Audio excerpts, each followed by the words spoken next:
안녕하십니까. 반갑습니다.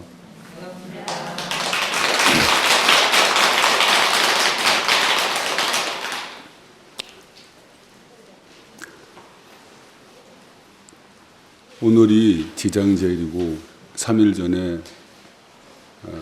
금강계당 보살계 122회가 지난 지가 3일밖에 되지 않았습니다. 많은 불자님이 동참하시고 많은 복덕을 살 수 있는 좋은 기회가 아닌가 하는 생각을 듭니다.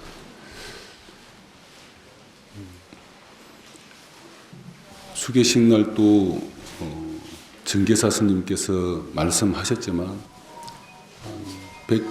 우리나라에서 100회를 넘고 122회라는 그런 역사를 가진 곳이 법무사밖에 없습니다. 사실.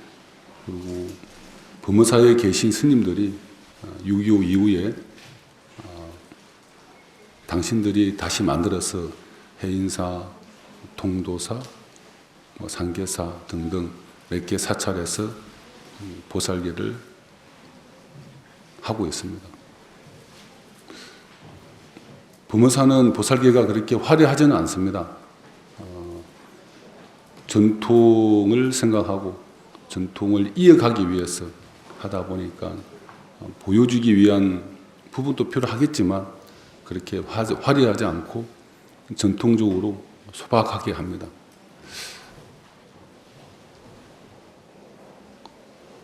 그렇다 보니까 이제 다른 본사에서는 법무사보다는 며칠씩 더 앞당겨서 보살계를 하고 있습니다. 우리 스님들도 시기적으로 많은 의논이 있었지만 그래도 122회라는 역사를 가진 전통이 있는 보살계 금강계단에서 그래도 역사를 지키자라는 의미에서 항상 3월 보름날 하고 있습니다. 제가 듣기로는 다른 데 가서 또 보살계를 받고 또 이게 법무사 와서 보살계를 받고 그런 불자들도 있다라고 얘기하더라고요. 그래서 다음 기회가 된다면 여러 불자님들이 그래도 역사와 전통이 남아있는 100회가 넘는 내년에는 123회겠죠. 123회 전통을 가진 법무사 가서 보살계를 받자라고 여러 불자님들한테 얘기를 하셔가지고 많은 불자님이 오셔서 보살계를 받았으면 하는 바람입니다. 오늘이 지장제일이죠. 지장제일이라 하면 지장보살님에 관해서 이런저런 말씀을 드려야 되겠죠.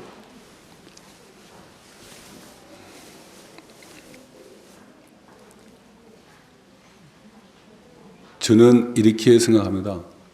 여러분들이 지금은 밖에서 음악회를 많이 하지 않는데 몇 년 전 같은 3, 4년 코로나 있기 전에는 음악회를 많이 했습니다. 야외에서, 안 그러면 무대에서. 그런데 여러분들이 왜 음악회를 하면은 음악회 하는 장소에 가시는 것일까요? 집에서 TV를 틀어놓고 음악회 하는 것을 생중계 하는 것을 들을 수도 있습니다. 그러면 그렇지 않고 오디오라든가 그런 소리 나는 그런 것으로 통해서 음악회의 생생한 음질과 음량을 느낄 수가 있어요. 그런데 대부분 사람들은 음악회를 하면은 음악회가 하는 그 장소에 가가지고 들어야 된다라고 생각하고 있어요. 그렇게 본다면 저도 똑같아요. 똑같은 얘기라도 여러분들이 앞에 스님이라든가 오늘 제가 하는 말을 집에 가가지고 휴대폰을 꺼내서 법무사 TV라는 채널을 치면 제가 얘기한 것이 그대로 나옵니다. 그리고 앞에 얘기하신 스님들의 말씀이 그대로 본문을 들을 수 있어요. 그러나 이 자리에 와가지고 발품을 팔아서 부처님께 기도하고 이 자리에 와서 듣는 것은 다르다고 생각합니다. 저는 또 이렇게 표현합니다.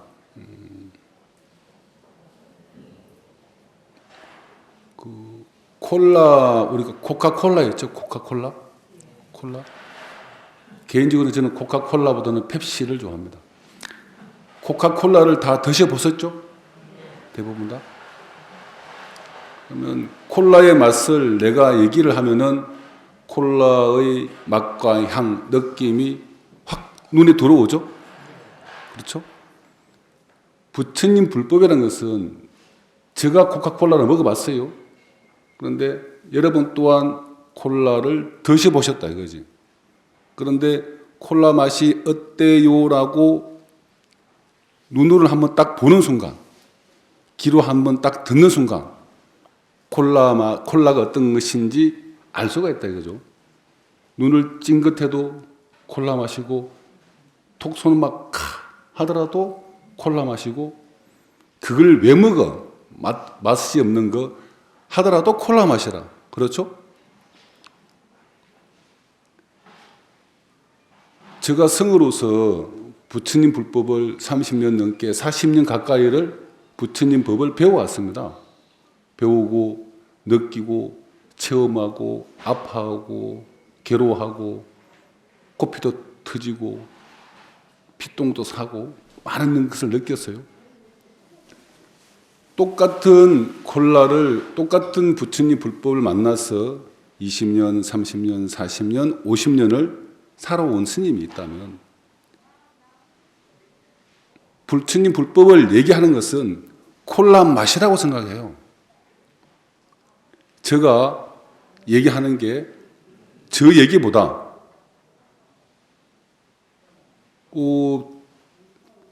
박사들 있지 않습니까? 대학 교수들, 전문적으로 공부한 사람들이 더 얘기를 더 잘할 수 있겠죠? 얘기를. 그러나 저는 그 사람들 얘기는 잘 할지 못하더라도 저는 내가 느끼본, 내가 먹어본 콜라 맛을 여러분한테 내가 아는 부처님 말씀을 여러분한테 전해줄 수는 있어요. 이 자리에 여기 오신 여러분들은 그 느낌을 받기 위해서 여기 온 것이라. 그 느낌? 지장보살님이 어떤 사람인지 여러분 다 알아요. 그런데 내가 아는 이 범종스님이라는 사람이 아는 지장보살님이 어떤 사람인지를 알고 싶어 이 자리에 있는 것입니다. 그래서 부처님 불법은 노력해야 한대요. 가만히 있어가 안 됩니다. 수행을 해야만이 알 수가 있어요. 수행하고 그 수행한 거기에서 나오는 것이 진정한 맛이 아니겠냐 이거냐. 그러나 그 맛 또한 같은 콜라 맛이겠죠.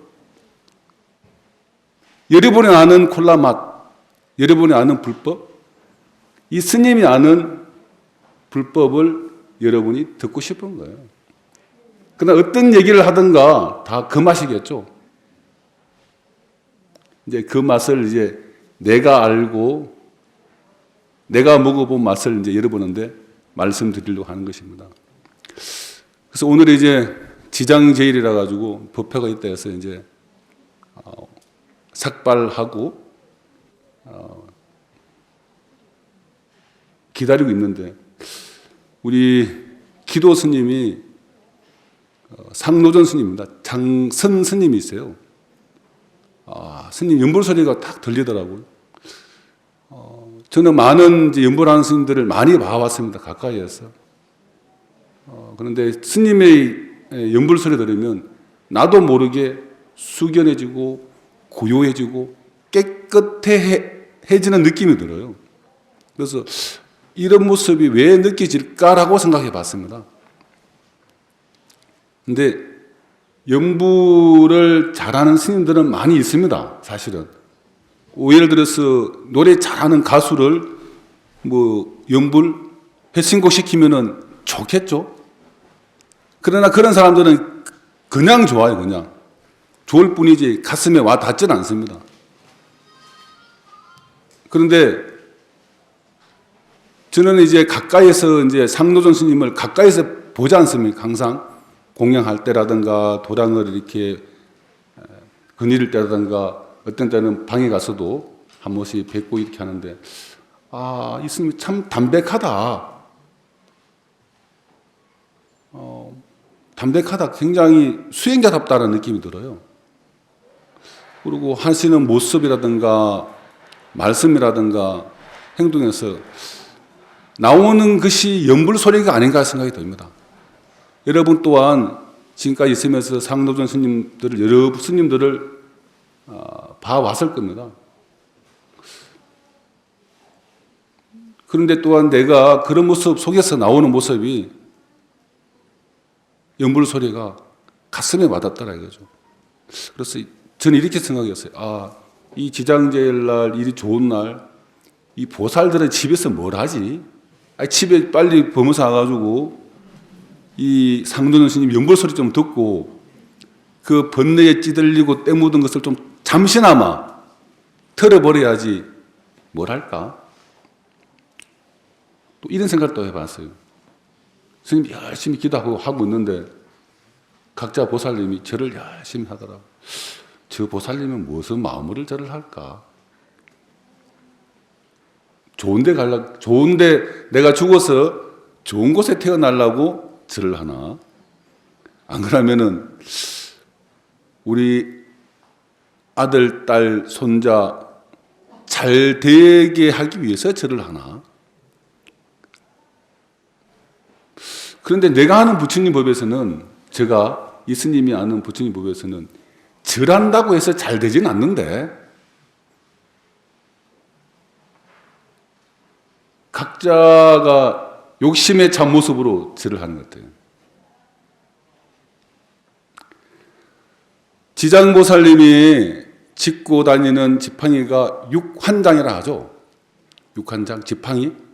지팡이에 보면은 지팡이 그냥 짝대기 아니고 지팡이에 보면은 위에 동그란 고리가 있어요. 그 고리 위에는 부처님이 걸려 있고 그 밑에는 고리가 6개가 있습니다.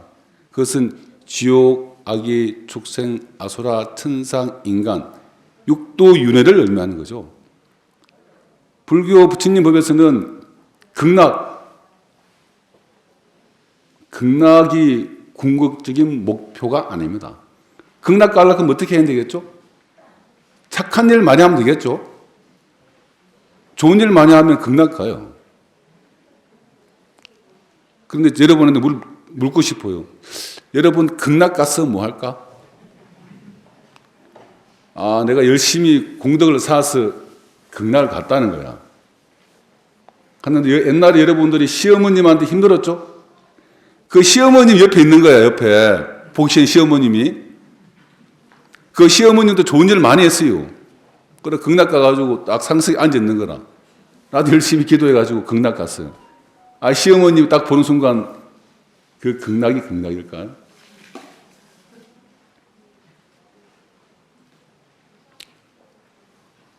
그래서 극락이란 것은 내 마음이 편안한 곳이 극락입니다. 여러분들이 열심히 기도하는 그 모습이 극락일 수 있어요. 죽어서만 가는 곳이 아니고.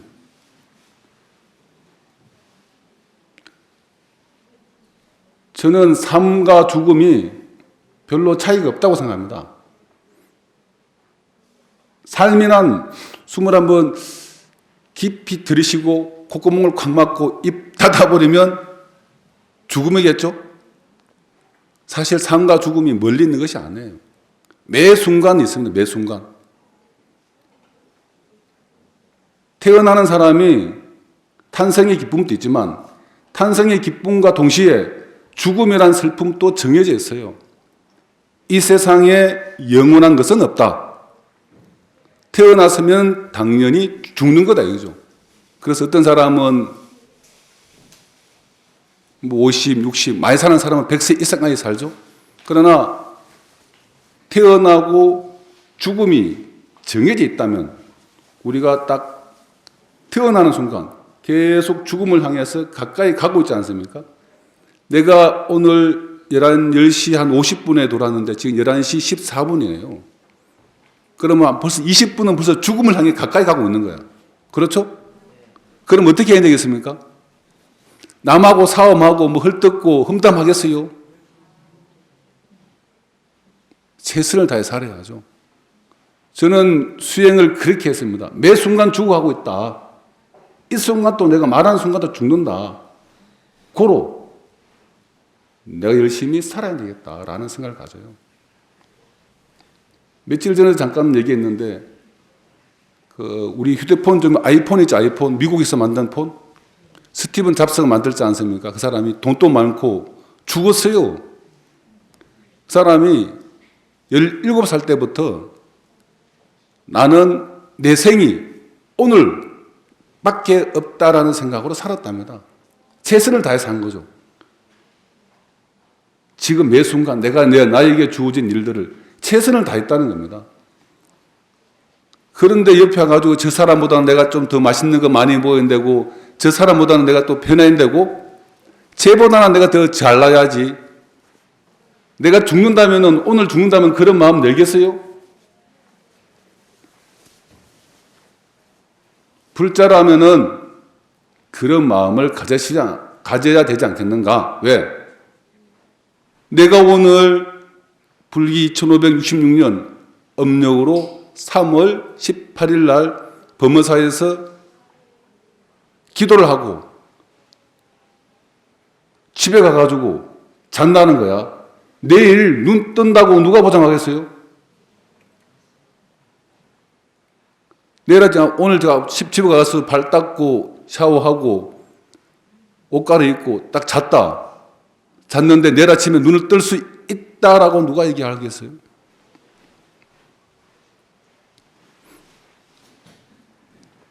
그래서 여러분이 매 순간, 그래서 불교에서는 깨어 있어라고 하는 겁니다. 항상 깨어 있어라.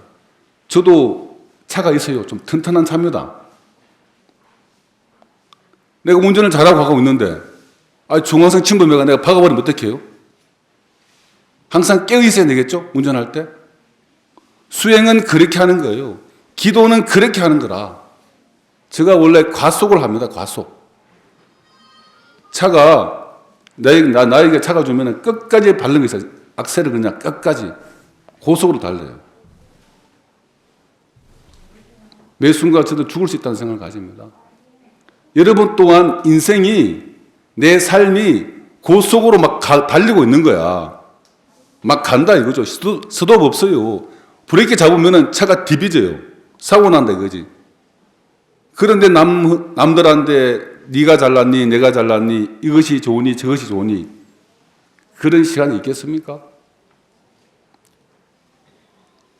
수행자고 불자라면은 그런 마음으로, 그런 생각으로 기도를 해야 된다 이거죠. 그런 마음으로 기도하는 사람은 모습 보면 달라요. 간절하다 이거지. 야, 내가 진짜 마지막으로 부처님한테 삼배를 한다. 내가 삼배하고 난 이후에 모든 것을 털어버리고 접어버리겠다라는 그런 마음으로 부처님네 절을 해야죠. 저도 이 멀쩡한 같지만 아파요. 허리도 아프고 발가락도 아프고 팔도 아프고 일을 많이 하다 보니까. 그러나 내가 부처님이, 지장보살님이 나를 보고 있다 생각하면 어떻게 했어요? 최대한 예쁘게 합니다. 본인들이 편하게 그냥 하는 게 절이 아니에요. 그렇게 아플 것 같으면 그냥 앉아 있어요. 그렇지 않으면 내가 부처님한테 마지막으로 삼배를 드리겠습니다. 그런 마음으로 매번 절을 해야죠. 대충 할 게 아니고. 그렇게 열심히 해봐도 이 공부는 맛을 볼까 말까, 그리고 여러분이 원하는 소원이 이루어질까 말까라. 제가요 지장보살님이고 여러분이 원하시는 복과 덕을 줄 수 있는 사람이다 라고 생각한다면 어떤 사람한테 복과 덕을 주겠습니까? 그렇게 생각해 보세요.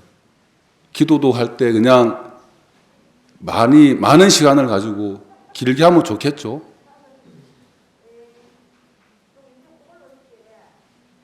전화를 저렇게 받으면 안 돼요.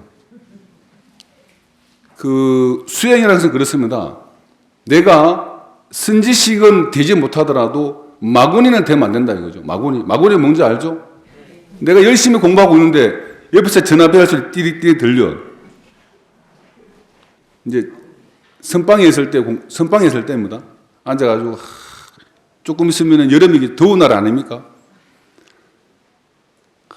이제 매 순간 오늘 한 시간만 앉고 내가 죽는다는 그런 각오를 가지고 딱 이렇게 앉았어요. 옆에 사람이 많이 피곤했나 봐. 막 졸아요. 처음에는 가만히 둬. 나도 피곤하지 않습니까? 나도 피곤해요. 공부가 잘 될 때는 밖에 사람, 옆에 사람 신경 안 씁니다. 근데 나도 공부가 안 될 때 힘들고 괴롭고 땀나고 막 짜증 날 때, 그러나 나는 중2이기 때문에 공부를 하려고 그래요. 시속 200으로 달리는데 잡생각 하겠어요? 못 하겠죠? 앞만 보고 달리겠죠? 과속으로 달릴 때, 시속 한 30이나 40 달릴 때는 그냥 슬슬 가지만, 시속 150, 200으로 달릴 때는 앞만 딱 보고 갑니다. 그런 것 같이 수행할 때도 똑같아요. 내가 힘들고 괴롭고 짜증나고 잠이 오더라도 열심히 공부하려고 그래요. 옆에 사람이 같이 공부하면 이 사람이 열심히 공부하는데 나도 공부해야지라는 마음이 생깁니다. 그런데 내가 공부가 잘 안 돼서 힘들어가지고 괴롭고 막 이렇게 하고 있는데 옆에 사람이 부시럭부시럭하면 막 조는 거야. 그러면 꾸벅꾸벅 존다 이거죠. 그럴 때는 일어나가지고 확 밟아버리고 싶어요. 저 사람만 없으면 내 공부 더 잘 될 텐데, 저 사람만 없으면 내가 공부가 잘 될 텐데, 제 땀물에 번뇌망사 있나가지고 공부가 안 된다 이거죠. 그래서 여러분들이 공부할 때는 그래요. 남한테 방해주는 행동은 하면 안 돼요. 그게 마구리 행동이라 조심하지 않는 모습, 자기 욕심에 차가지고 기도할 때 보면 똑같아요. 자기 욕심에 차가지고 기도한다고. 너는 기도하든가 말든가. 너는 자복이 있든 없든 관계없어. 내만 자복 주고 좋은 자리에 앉아가지고 기도하면 돼. 그런 사람한테 복이 가겠습니까? 남을 배려해주고 안아주고 내 자리를 내주는 사람에게 복을 주지 않겠습니까? 전번에 그 대웅진에서 추구나러 올라가니까 입시철인가 정초기도 때는 거예요. 어떤 보살님이 천주 있잖아요. 기다란 명주 들고 소리 안 나면 되는데 한 5개씩 돌리더라고. 척척 돌리면서 내가 뭐라 했어요. 왜 그렇게 염주를 돌리냐고. 다른 사람 열심히 기도하는데 본인 땀으로 기도가 안 된다. 자기만 하려는 생각 내려놔야죠. 우리 불자들은 남을 배려하지 않는 마음이 너무 많아요. 특히 법당에 들어오면 지 복 받으려고 그러면 누가 준다 하대요. 그래서 내가 공부를 못하고 내가 힘이 들더라도 다른 사람이 공부할 수 있게끔, 내가 허리가 아프고 내가 다리가 아프더라도 내가 진짜 부처님한테 지극정성으로 드리는 그 모습을 보고 옆에 사람이 환희심이 나게끔 그런 불자가 되어야죠. 내 욕심만 내 것만 찾아가는 것이 아니고. 여기 있는 불자님들은 아마 그런 불자님이 아닌가라는 생각이 듭니다. 그리고 그 나란다 대학에 관해가지고 여러분에게 잠깐 말씀드리겠습니다. 나란다 대학이라는 것이 인도에 있었던 대학입니다.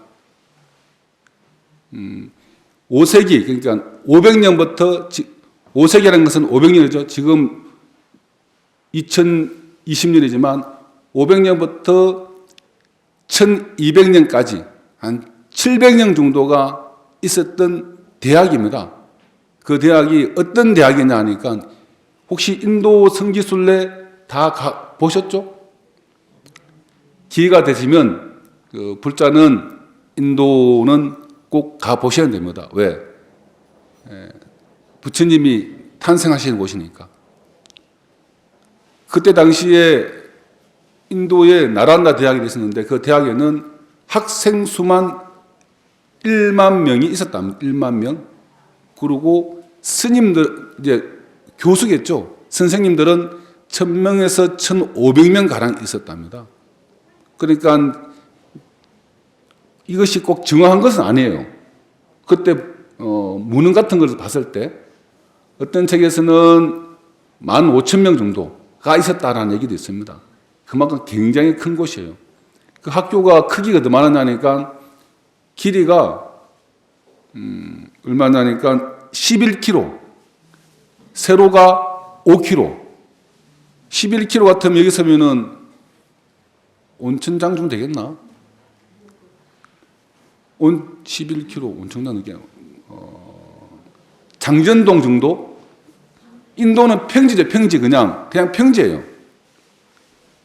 그 평지 여기에서 온천장까지가 그냥 불교 대학이라 대학. 거기에서는 부처님 법만 가르치는 것이 아니고 부처님 법을 당연히 가르치고 사회, 문화, 경제, 윤리, 도덕 모든 것을 가르쳤답니다. 그래서 전 세계 사람들이 거기에 와서 수행을 하고 공부를 했습니다. 여러분 그 손오공 얘기 아시죠? 손오공 얘기 보면 삼장법사 얘기 나오죠? 거기에 말하는 그 삼장법사가 당시에 당나라 때 인도로 유학 가는 그런 내용들입니다. 그때 당나라를 창건한 때라서 서로 중국에는 싸움을 하고 국경이 문을 닫고 국경을 넘으면 사람을 막 죽이고 그럴 때였습니다. 그런데 삼장법사가 인도로 나란다 대학에 유학을 가는 거죠. 그런데 우리나라에는 사막이 없지만 중국에서 인도로 가기 위해서는 사막도 넘어야 되고 밀림도 지나야 되고 다른 나라하고 말이 안 통하는 그런 나라에 가서 자기도 하고 어떤 데는 태풍이 오고 인도 가면 그냥 비행기 지금 같은 경우에는 빨리 가겠죠. 몇 시간, 한 10시간 정도만 가면 갈 것 같아요. 그때 당시에는 걸어가면은 내가 갔다가 돌아올 수 있을는지도 모르고 가는 겁니다. 그만큼 유명한 대학이었어요. 그런데 그 대학이 10세기에서 12세기 정도 되면은 멸망을 하게 됩니다. 이교도에 의해서, 이슬람교에 의해서, 이슬람 무슬림에 의해서 그 대학이 부서지게 돼요. 부서지게 되는데 그 책들이라든가 그 방대한 것들이 6개월 동안 불이 탔다라고 하죠. 근데 그 학생들이라든가 거기에 있는 선생님들, 교수들이 종교를 찾아서 어디로 갔느냐? 어디로 갔을까요? 그 사람들이 간 곳이 사실은 티벳이에요, 티벳. 티벳이라는 곳이 인도와 티벳에 있으면은 그 중간에 히말라야 산 아시죠? 전 세계에서 제일 큰 산. 눈도 많이 있고, 이제 설산이죠. 이 산을 넘어가면은 티베트가 나와요. 그래서 그 많은 학생과 선생들이, 교수들이 나란대 대학이 불타고 스님들을 다 죽여버리니까 종교의 자유를 찾아서 산을 넘은 것이 그 산이 히말라야 산이고 정착한 곳이 티벳이라 이거죠. 그래서 티벳 불교가 저는 어릴 때 배울 때 티벳 불교 밀교라 해서 굉장히 무시했어요. 저 자식들 말이야 다란이나 하고 이렇게 했는데 공부를 해보니까 그게 아니더라 이거죠. 그래서 티벳에서는 자기들이 전통 불교라고 합니다. 전통 불교. 그런데 제 말은 주 요지가 뭐냐? 내 잘났다고 하지 마라. 니보다도 내가 더 잘났다. 불교 똑같아요. 네가 아는 불교 최고다. 내가 아는 불교 나쁘다. 아니에요. 똑같은 불교입니다. 지금부터 1000년 전에 학생 수가 1000명 이상 되고 선생님, 교수진이 학생 수가 10,000명이고 교수, 선생님들이 1000명 이상 되는 그런 큰 대학이 불교를 상징하는 대학이 멸망했다 이거죠. 부처님 법이 있다면 왜 멸망했을까? 그런 생각 안 들어봤어요? 그렇죠? 근데 이건 인가법이다. 인가법에 의해서 할 수 없다. 왜 인가법이 얼마큼 무서우냐? 지금 세상에는 여성 상위 시대죠? 근데 옛날 어른들 말씀 들으면은 여자가 뭐가 되면은 뭐가 된다 그랬습니까? 집안 망한다 그랬죠? 그런데 지금은 여자가 대통령이 돼요. 그리고 밖에 나가 일자리 찾기도 남자보다 여자가 쉽다 하더라고. 조선왕조 500년 동안 우리 여성분들이 많이 힘들었죠? 근데 그런 같이 시대적으로 이제 여성 상위 시대가 왔다. 인가법에서 그렇게 됐다라고 볼 수밖에 없습니다. 그리고 조금 전에 서가모니불 증언했지 않습니까? 서가모니불은 어떤 분입니까? 부처님 보고 서가모니다. 서가모니불 하죠. 그런데 원래 서가모니 부처님 이름이 뭐죠?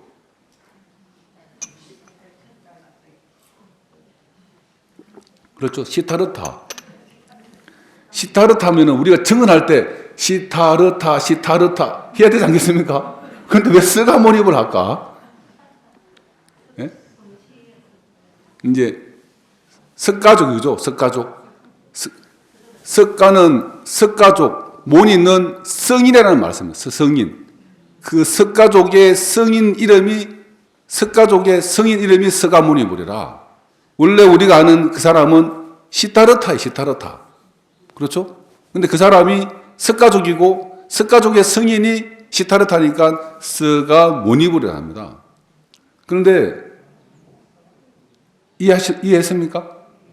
그런데 석가족이 멸망해서요. 부처님 당시 때 부처님 사촌 팔촌 할 것 없이 거기 있는 석가족, 우리가 말하는 서가모니불 석가족이죠. 석가족이 다 죽었어요. 그런데 부처님은 가만히 있었을까요?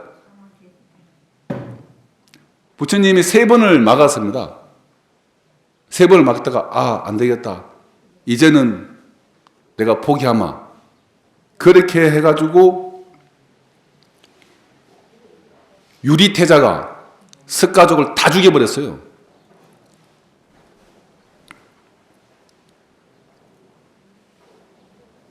그러니까 여러분의 조상을 그냥 어떤 사람이 다 죽여버린 거예요. 왜 그랬을까요?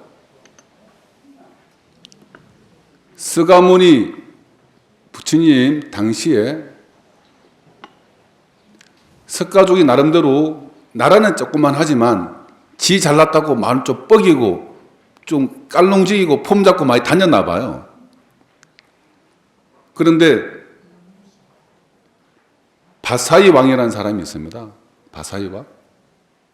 바사이 왕 보니까 석가족의 사람은 나라는 조금만 하지만 사람들이 참 좋다. 키도 크고 인물도 잘나고 말도 잘하고 저기에 있는 여인하고 결혼 한번 해볼까 라는 생각을 가졌어요. 나는 무식하지만 돈도 많고 집도 많고 궁사들도 많은데 유식하지 못했다 이거죠. 유식하고 잘나고 온 그런 석가족의 여인을 내 왕비로 맞이해서 이 나라를 부강시켜보자라는 마음을 가졌어요. 그래서 이제 석가족한테 얘기했어요. 내가 지금 결혼하고 싶은데 그 나라에서 최고 예쁜 공주 하나, 신랑감, 색식감 하나 줘라라고 얘기를 합니다. 근데 석가족이 웃었어요. 이 자식 말이야, 무식하게 힘마 줘가지고, 어디에 말이야, 우리 석가족의 여인을 달라 그래? 안 주면은 어떻게 하겠어요? 한 방 맞을 것 같거든. 조그마한 나라니까. 할 수 없다. 좋아. 하나를 주긴 줘야 되겠는데, 누굴 줄까? 생각해 보니까, 그 나라의 공주를 주면은 지 자존심이 상하는 거야. 아, 저 무식한 놈한테 우리 예쁜 나라의 공주를 줄 수 없다. 그렇죠? 그래가지고 부처님의 사촌 동생이 하는 사람이 있습니다. 그 동생이 외도를 했어요. 외도를 해가지고 인도에는 계급이 네 개가 있어요. 브라만, 크사트리아, 바이사, 수드라가 있는데 이 네 계급 중에 결혼을 하게 되면은 최고 낮은 계급으로 떨어지게 되어 있습니다. 인도 법에서는. 그러다 보니까 석가족 부처님의 사촌 동생이 어떤 여인하고 결혼을 했는데 그 여인이 아마 계급이 낮은 계급이었나 봐요. 거기에서 나온 아기가 찰나라는 여인이 있었어요. 그래서 자기 아빠는 좋은 시니까 그 나라에서 나름대로 하인이었지만 인품과 학식과 미모를 갖춘 하인이 아시겠다. 그래서 석가족에서는 야, 우리나라에 공주를 줄 수 없고 저 하인을 하나 주자라고 해서 그 사람 이름이 찰리라는 여인을 빈베 바사이 왕에게 줬습니다. 그래 바사이 왕은 이야 이제 석가족의 예쁜 여인을 진짜 보기에는 너무 예쁘거든요. 데리고 왔어요. 그래 가지고 살다 보니까 아기가 하나 나왔네. 남자가. 걔가 이제 유리태자가 유리태자. 그래서 무럭무럭 자랐어요. 자라다가 이제 엄마한테 이제 왕비한테 엄마 나라에 한번 가고 싶다니까 가지 말라는 거예요. 엄마 나라에 가지 마라. 그러다 내가 엄마가 태어나신 어머님이 왕비님이 태어나신 나라에 가서 한번 외할머님, 외할아버지 가족들을 만나보고 싶다 해도 그래도 가지 마라 그래요. 그래 쫄려고 부탁해서 한번 가게 되었습니다. 그래 석가족 마을에 딱 가니까 야 할아버지 할머니 보러 가니까 유리태자를 이상한 눈빛을 보는 거라. 왜? 제가 노예의 자식이다 이거죠. 노예인 찰리를 왕비로 꾸며가지고 바사이 왕에게 왕비라고 숨겨서 줬다 이거지. 그랬으니까 제가 노예의 딸인데 걔가 바사이 왕한 날 시집을 잘 가고 왕비가 되었다 이거지. 왕비가 되어서 온내가 유리태자라. 그러니까 얘들이 석가족이 무시한 거예요. 이 자식 말이야, 너 말이야, 노예 수드라의 자식인데 말이야. 어디 가가지고 이렇게 하니까 자기도 이상한 생각 할 거 아니에요. 아, 나 왜 이렇게 무시하지? 나 그래도 힘 좋고 군사도 많고 잘 먹고 잘 사는 집안에 왕태자인데 나를 무시해? 자세히 보니까 알고 보니까 그 역사를 알게 된 거예요. 이 자식들 석가족 나쁜 놈들이구나. 우리 어머님을 그래 예쁜 어머님이 노예인데 꾸며서 왕비로 줬어. 좋아.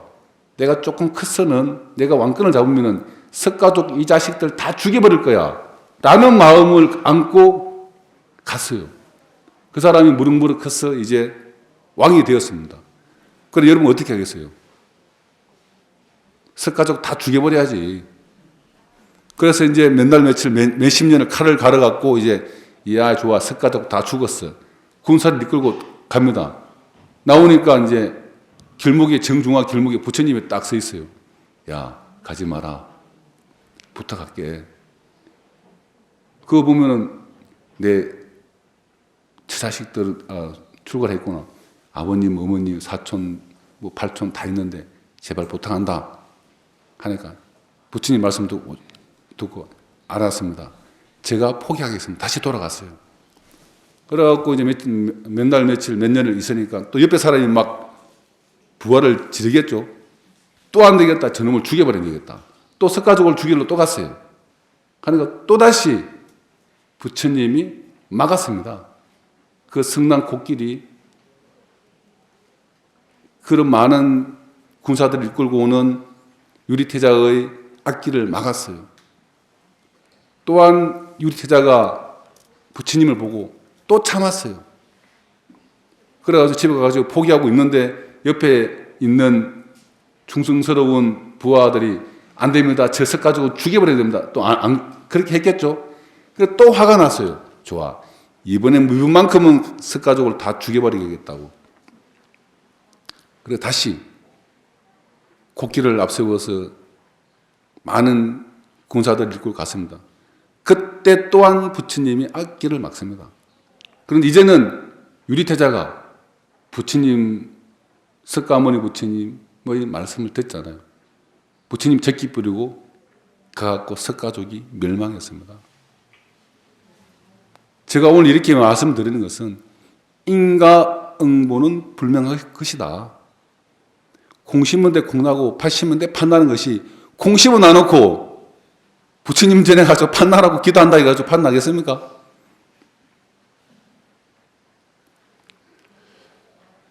여러분들이 기도하는 목적은 복과 덕을 얻으려고 하는 것이 아니에요.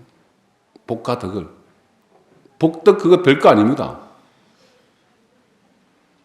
여러분들이 이 세상에 태어나서 불법을 알고 또 불법을 알았으면 기도하는 말은 복과 덕을 얻으려고 기도하는 사람은 하수들이 하는 일이라 조금 더 잘 먹고 조금 더 잘 살아서 뭐하게? 그래서 마지막으로 얘기하겠습니다. 저 밑에 선문화 교육관 가보셨죠? 선문화 교육관 가면은 그 시민선빵을 열고 있습니다. 시민선빵. 그런데 제가 이제 우리 국장 선생님들이 돌아가면서 매일 가서 이제 정진을 합니다. 하는데 우리나라에서 보살들이 공부하기에는 최고로 좋은 자리가 아닌가 생각이 듭니다.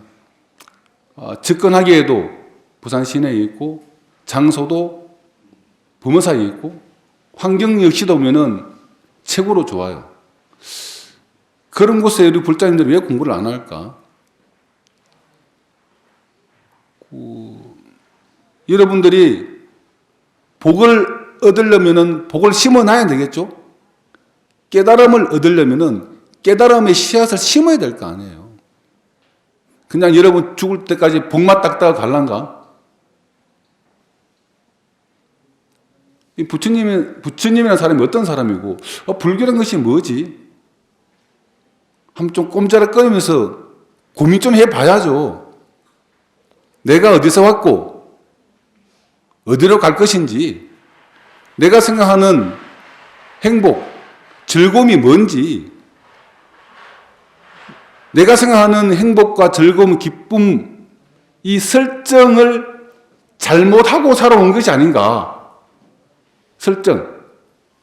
여러분이 각자가 가지고 있는 기쁨, 각자가 알고 있는 즐거움, 내가 알고 있는 행복, 각자가 다 달라요. 그렇죠? 그런데 그것을 설정하는 그것이 여러분이 잘못될 수 있다는 거죠.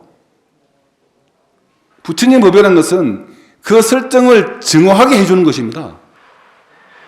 부처님은 정확한 설정을 해줬어요. 이것이 행복한 것이다 라고 얘기를 해놨다는 거죠. 그런데 여러분 각자가 지 잘났다고 지 마음대로 생각하는 거라 그것이 잘못됐다는 것입니다. 그러면 인생 허사라는 거라 지금까지. 이것 옷 다 버리고 색동 옷 다 버려버리고 머리 깎고 먹물 입고 수행해야죠. 사실은 진짜 느꼈다면은 이거 뭐 자식 필요 없어요. 애들 말을 잘 안 듣죠. 그래서 전에 기사님은 우리 보살님 보면 내가 마음이 굉장히 아파요. 야 이거 뭐 어릴 때 6.25 끝나가 태어나갖고 힘들게 막 살다가 신랑 만나갖고 애 놓고 애들 위해서 희생하다 보니까 지금 이 모습 이대로 이게 뭐냐? 나를 돌보고 나를 바라보는 시간이 전혀 없었다는 거죠. 불교라는 것은 나를 바로 보는 것입니다. 내 자신을 한번 정확하게.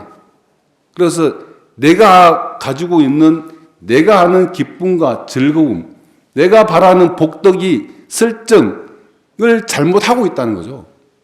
그 설정을 바로 보고 바로 얘기해 둔 것이 부처님 법이라는 것입니다. 그것을 정확하게 알라 그러면 극락 가는 거 별거 아니에요. 극락 가서 뭐 하게? 내가 얘기했죠. 저는 극락은 별로 재미가 없을 것 같아.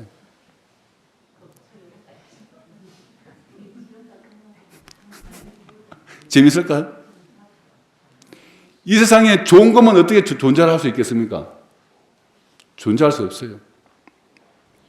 그래서 여러분 또한 이번 한거부터 석 달간 공부합니다. 그 시민선방 가갖고 내가 어디서 왔지?